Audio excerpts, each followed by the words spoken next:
Hey, welcome to another episode of Electrical Theology, Esoteric Life Coaching, where we deal with the supernatural, metaphysical, cognitive behavior, and a whole bunch of more. But today we're just going to bring you a brief message.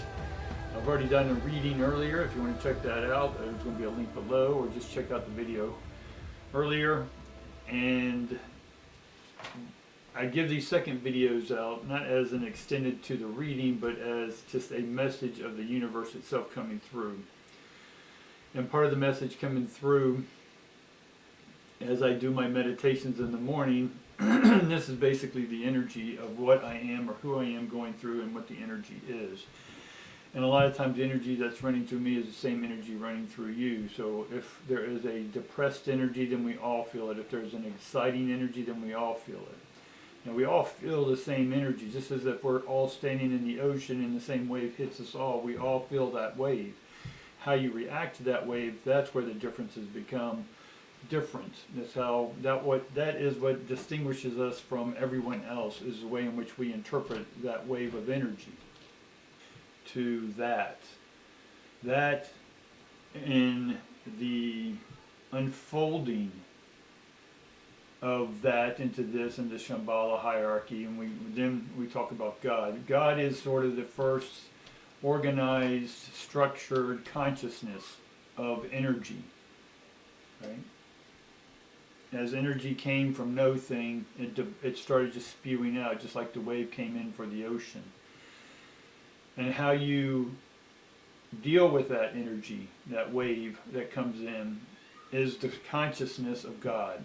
God is not anthropomorphic, it is not male or female, it is electricity for me. It is energy, and it's how I harness this energy, to utilize this energy, to regulate it. And part of this regulation of energy then is to hone in with it, not against it, but just to go with it. Because it and I are the same, you and I are the same, I and thou. We are not separate of each other. Most of y'all understand this to some degree, but part of getting closer to God, the consciousness of electricity, is having the ability to meditate, not to quiet the noise, but to acknowledge the noise. Right? How could I put this in a visual? Is imagine you have your eyes closed and you see nothingness. But what you see are these columns, these spirals going up all around you, but in front of you is this just placid darkness, this calm night. But these columns of energy are swirling all around you, sort of in your periphery, not directly in front of you, but sort of on the side of you.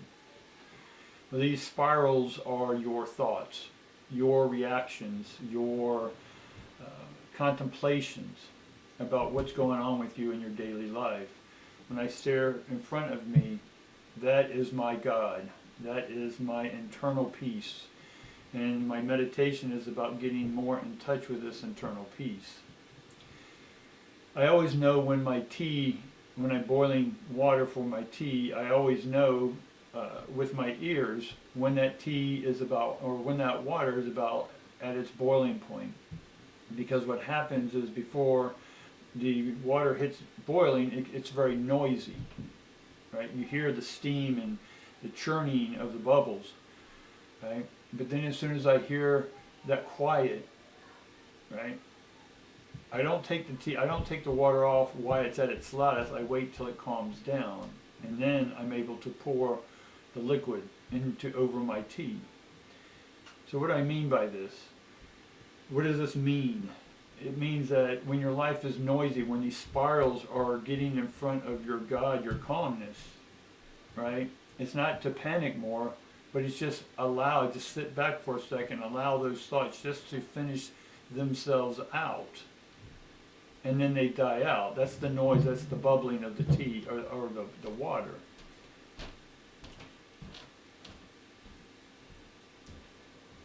And as soon as I hear that calmness, as soon as I feel all the spirals getting quieter,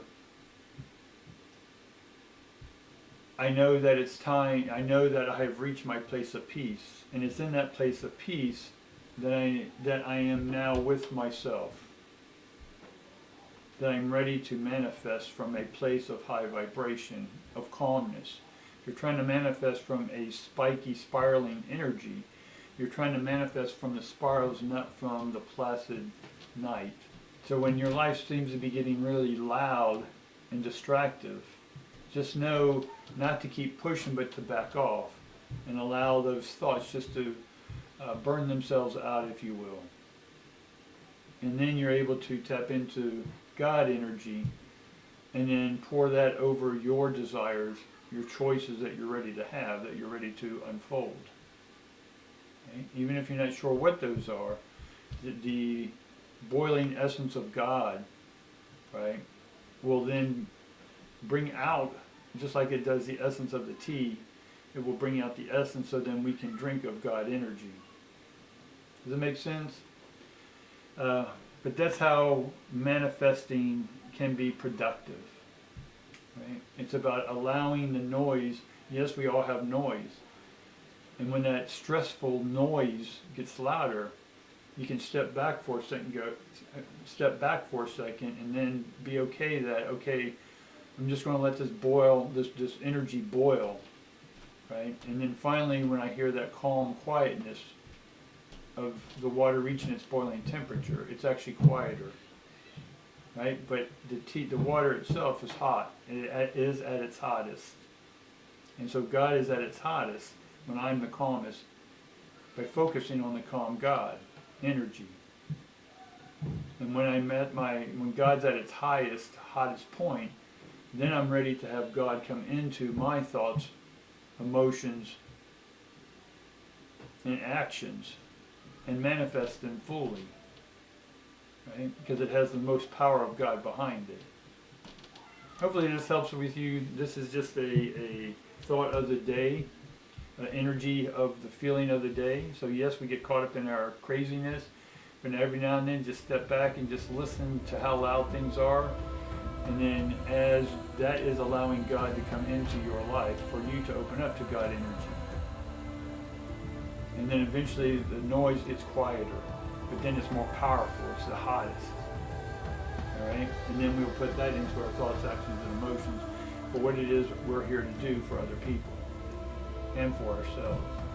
All right, guys, we'll see you next time. Appreciate you listening in. Like, subscribe. Leave me comments. I'm okay with taking comments. I have a little time, so leave those comments, and I'll get back with you on those comments. And if there's anything you'd like me to talk about or address, please just leave those in the comments. Thanks, guys. See you tomorrow.